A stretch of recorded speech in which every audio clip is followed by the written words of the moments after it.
never become fully immune to seeing an animal get put to sleep. You never become fully immune to hearing that animal cry while it's in the kennels. You don't. It doesn't work that way. But when you're actually there putting the needle to a dog or a cat, it's a whole different ball game. You can go on each day and walk into work each day and take a deep breath and say, okay, it's another day and we're going to get through this day. And that's how it is for shelter workers. That's how it is, because it's a reality. And the reality is yeah, there's going to be 25 to 30 dogs put to sleep tonight. And there's going to be 50 losses in the shelter tonight. And these animals aren't going to go. They're not. You know, when you have the percentiles is, 5 to 10% coming in to pick up their animals, it's amazing. Here at the shelter, when an animal comes in, we only give it 6 working days for the owner to find it and to put it up for adoption. So it's here for 3 days for the owner to try and find it, and then only 3 more days. And the reason for that is right now at this shelter, we're taking in between 100 and 125 animals a day. The most heartbreaking thing down there is you see an animal that's 10 years old. Where was that animal for the last 10 years? Where was it? I know it hasn't been running the streets for 10 years. At some point in time, there was an owner that cared about this animal and an owner that wanted it. I mean, this owner spayed and neutered this animal. He stuck a collar on his neck with a tag that doesn't trace back anymore because the owner just didn't care. The owner just didn't have time to take that extra step to make sure that the animal ended up somewhere else other than the shelter. Somewhere else. Anywhere.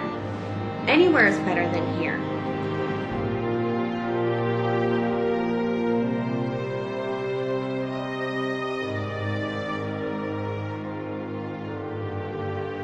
If it was an animal that I just really liked and enjoyed down in the kennels, and then to have it come up for euthanasia, I mean,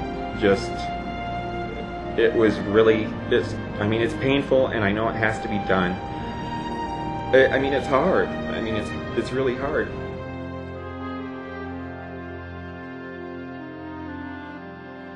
So on his last trip up through the hallway that he came down, he's wagging his tail and he's happy because he thinks he may be going home, but instead of making a left, he's making a right. And he's going down the other way and he's getting attached to the wall, and still at this point he's excited because he doesn't know. He doesn't know that this is his last chance at life.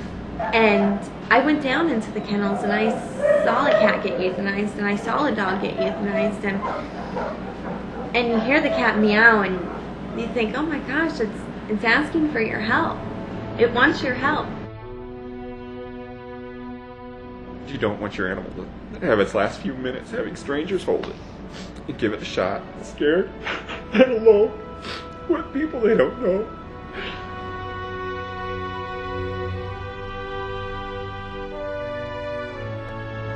Animals don't forget.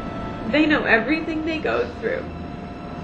And they strive in every second of their lives to live up to our standards. And as much as they strive, a lot of times people treat them like it's never going to be good enough. I mean, how would you feel if you were dropped in a cage in the middle of the night by an owner that you were with for 5 years? You just never met up to their standards, did you?